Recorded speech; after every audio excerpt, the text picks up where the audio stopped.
É o momento de falar en Radio Culleredo. Imos reflexionar sobre os temas de actualidade, como cada 15 días nos visitan usuarias e usuarios de APEN. Temos a Anabela, a Carlos, a Diego e a Miguel, que veñen pois para falar do que nos preocupa a todos e todas. E hai un tema que nos preocupa moitísimo e que se converteu na principal causa de preocupación dos españois. Hai moitos anos, cando un aínda non peinaba canas, pois decían que o terrorismo. Logo nos 80, a seguridade cidadá. Hoxe que debemos preguntar aos nosos convidados. Que tal? Moi bons días. Moi bons días, Fran. Que tema nos preocupa máis hoxe en día na actualidade? O tema da vivenda. Un teito que sobre o que estar e descansar, non? Sí. A vos tamén vos preocupa a vivenda? Sí. A A ver. moito. E por qué? Por qué?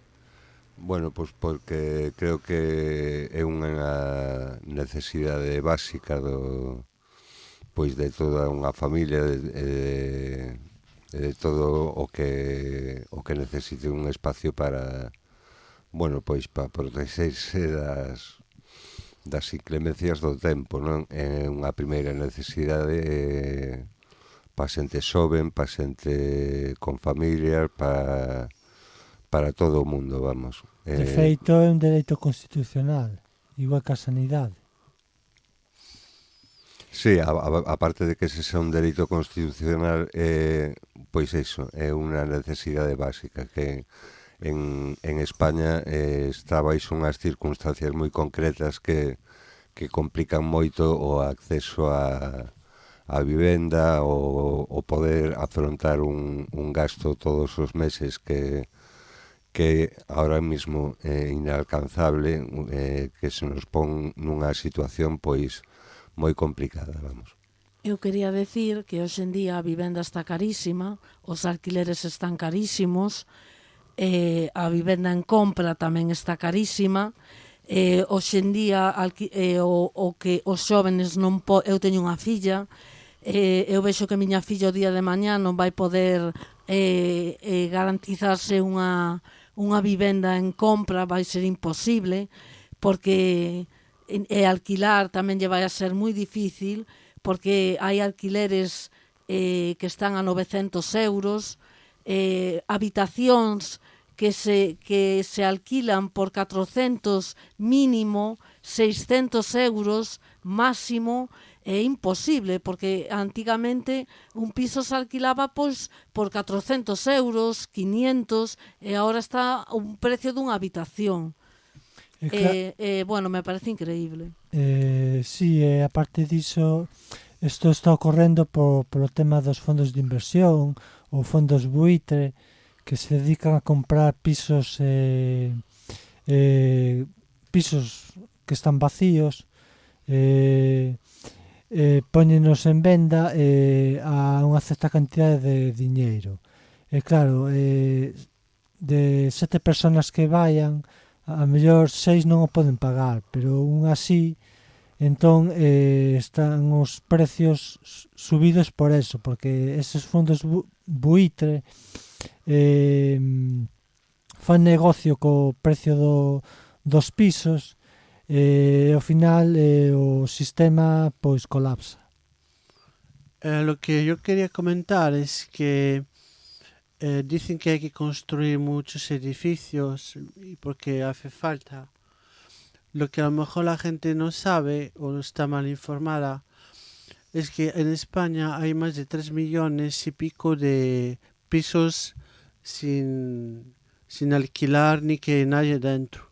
Pisos baleiros, pisos que están desocupados, non?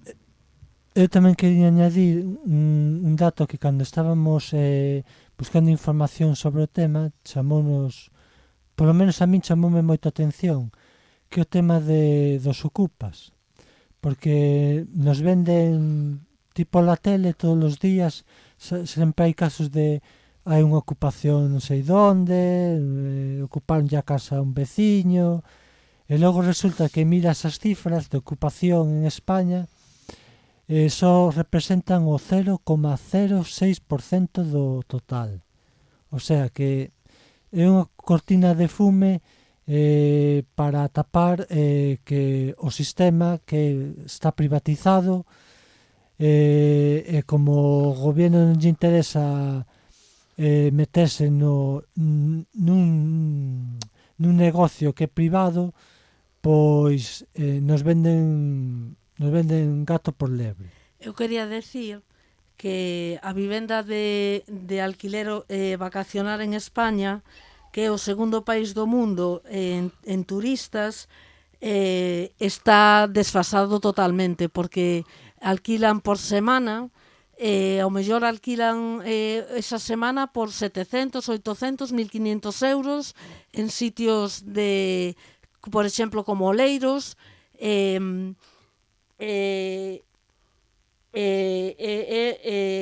por exemplo, lle quita a oferta de mercado a xente que queira alquilar para vivir.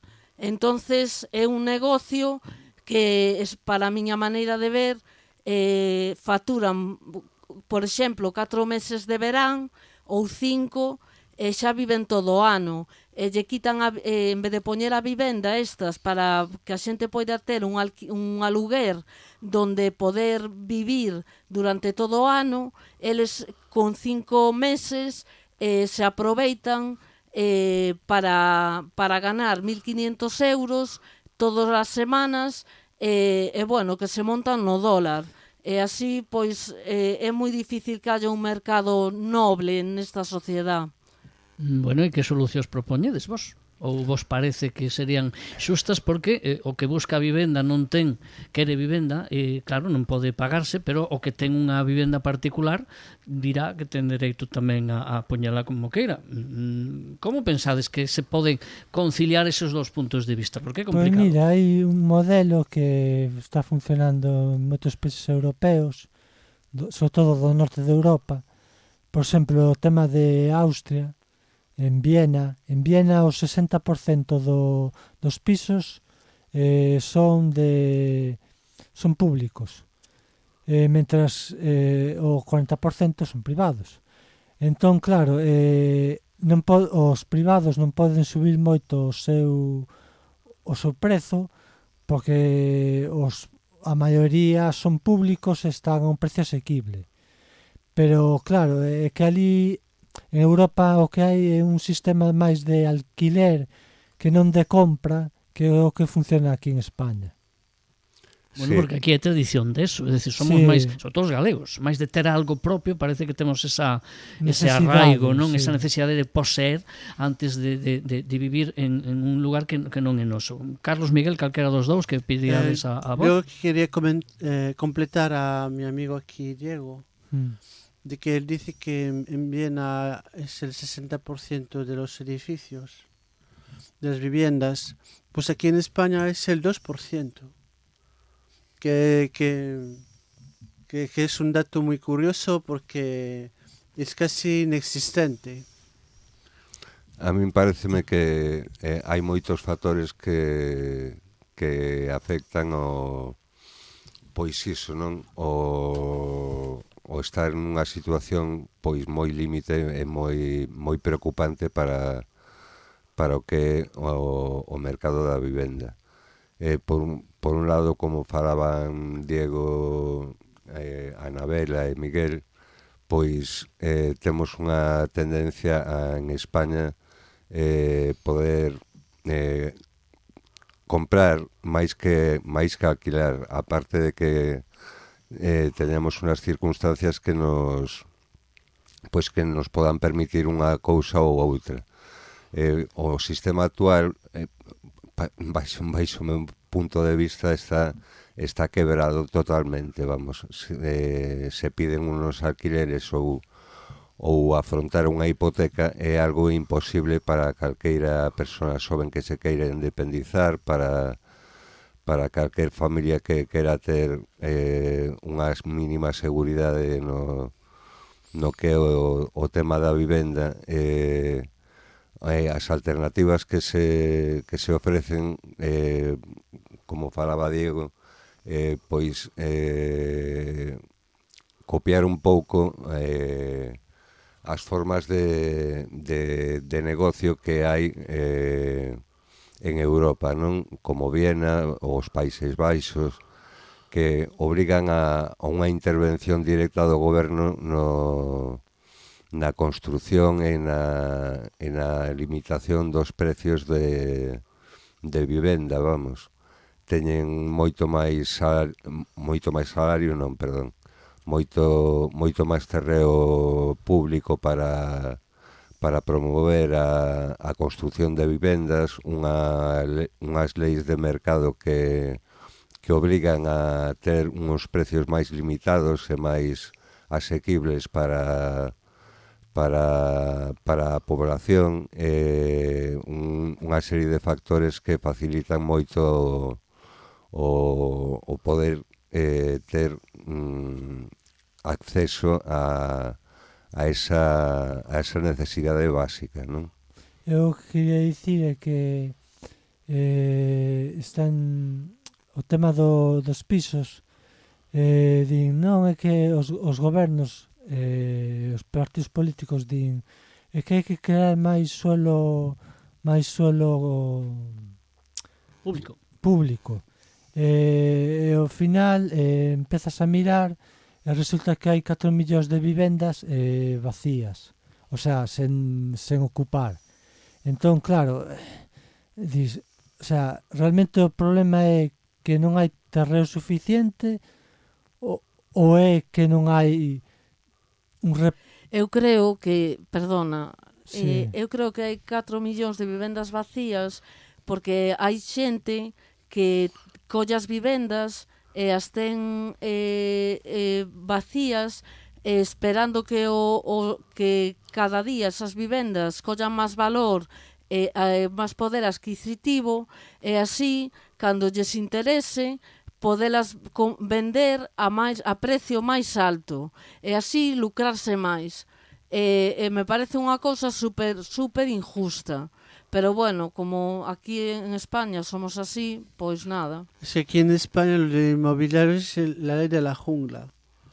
Que estáis dicindo eso, que a mí me parece precisamente eso, que, a ver, quen ten unha vivenda ten dereito a facer o que queira. Claro, aí entran as administracións, e a administración pois poñer alicientes ou pois gravar con máis impostos, é dicir, se ti tes, como decía Anabela, tes 4 vivendas e as amarras e estás especulando, bueno, pois canto máis tempo as teñas baleiras, que pagues máis, por exemplo. Debía de ser así, é dicir, pero non se fai tampouco, non se contempla eso, non? No, porque a política, nunca mellor dito, non é intervencionista, está privatizado o tema da vivenda.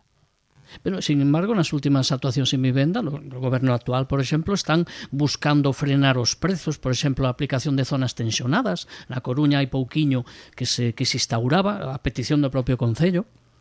E bueno, a intención da norma, outra cosa é a aplicación práctica logo, non? Ainda hai, estes días teñamos un programa aquí na emisora sobre o tema con expertos e nos decían que, bueno, a ver como resulta, pero a intención é boa en principio, é dicir, frenar a escalada de precios e poner un tope, é dicir, vostede non pode alugar un piso por máis de, eu que sei, 500 euros, 600 euros. Pensades que esa é a solución? Podría ser unha solución porque podrían acceso a esa necesidade que é a vivenda, pero a realidade é que vivimos nunha sociedade moi mercantilista e moi especuladora con pois o tema da vivenda, como digo moitas veces. Non damos chegado a esas solucións que antes nos preguntabas, non? Mentras o mercado sea libre e favorezca o comercio cunha necesidade básica, eu penso que non chegaremos a tallar o problema que nos, bueno, do que estamos falando. Ahora mesmo no Parlamento se están falando a forma de tomar medidas para frenar esa subida de precios constante, pero non se chega a ningún acordo, non chegan a topar pois medidas que non sexan intervencionistas, as intervencionistas non non están apoiadas por os grupos conservadores do Parlamento e non dan atopado unha forma de encontrar apoios que favorezcan o facer asequible unha necesidade básica, reiterome no tema, vamos. Quedamos todos así reflexionando, quedamos pensando. Eu estaba mirando, mentras vos falabades co gallo do tema de Austria, que decían que tamén ali deben cocer habas, en todos os fornos cocen habas, non? Porque decía que male o éxito de ali, o sistema o critican polo requisito de anos de empadronamento que dificulta o acceso a novas persoas, a novos inmigrantes, e logo pola banda dos propietarios que os alugueiros non se actualizan aínda que a situación económica do inquilino mellore, segundo pues explicaban. É dicir, que hai un pouquiño as dúas partes, pero parece un sistema que o mellor podía funcionar, non? Porque, como decíades, creo que falábamos de un 62% de vivendas de protección oficial ou subvencionadas, por lo menos só no caso de Viena. Parece unha situación que aquí sería idílica, non? Aquí sería, vamos, unha cousa nunca vista, pero... Pero vos pensades, porque decía, Anabela viña a decir, a ver, que injusto, non? Que unha persoa teña 4 vivendas. Sí, eu penso que debería haber algunha lei que impidira que os propietarios se lucrasen tanto, ainda que sea a súa propiedade, pois que se lucrasen tanto con ela. E onde está o límite desa lei? Eu digo porque iso Claro, é complicado. Eu que creo é complicado, é que aquí en España solo de vivendas de protección oficial se fan un 3,4%, cando en Viena son un 60%. Entonces, non sei, a min, bueno, me parece que tiña que mellorar aquí en España o nivel de vivendas de protección oficial. Eso obrigaría, claro, as administracións, Total, de caso o Estado e a Xunta, non? Entendo, as comunidades a un investimento gordo, non? Hai vivendas de protección oficial e logo, ainda así, pasa temas como de Alicante, cos amigos do PP que se venderon os seus pisos aos seus amigos e coñecidos.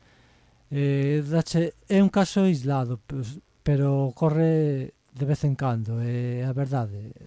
Non sabes se rir ou chorar, porque O tema, te refires ao acceso ás vivendas sí, públicas, claro, sí, evidentemente. Bueno, tamén, a parte das medidas que poda tomar as administracións, está o control desas medidas, claro. Pero se os que exercen o control xa fan a trampa, pois entonces a quen lle reclama? Bueno, por eso xa sería outra historia, de decir, primeiro, polo menos poñer as bases e logo que se apliquen ben e que non haxa corrupción, que eso tamén, eso é outra historia. Pero creo que pasa aquí, sempre tendemos a pensar que pasa aquí en España solo, supoño que pasará en outros países do mundo, pero bueno, a nós nos preocupa que pase aquí, claro. Evidentemente. Bueno, claro, a mí é que o tema non me parece de fácil solución, polo menos a corto plazo. Que panorama vedes vos? Nin a corto, nin a largo. Nin a medio plazo. Antes decía unha cosa, Anabela, que os que temos fillos, Anabela, a súa filla creo que anda por os 20 e pico anos, non, Anabela? Ten 20 anos, sí. 20 anos, bueno, pois mira, eu teño un fillo de 21 que va para 22 e un pensa, claro, que panorama lles queda? Ou teñen unha herdanza que lle podan algún piso en propiedade que a familia lle poda prestar, senón... Ou senón só lles queda a opción de vivir cun compañeiro ou coa moza, os dous ter un sueldo é para pagar o piso e outro para pagar a comida, a roupa, o básico. Vamos a acabar como en Dr. Zivago, que ven cando que se transcurría na Revolución Rusa e vivían todos en un edificio e iba subindo pola escaleira, estaba cheo de xente que dormía na escaleira, non? Claro, esa situación tampouco deberíamos chegar, non? Pero que vos imaginades así dentro de 10 anos? Como vos imaginades vos o panorama?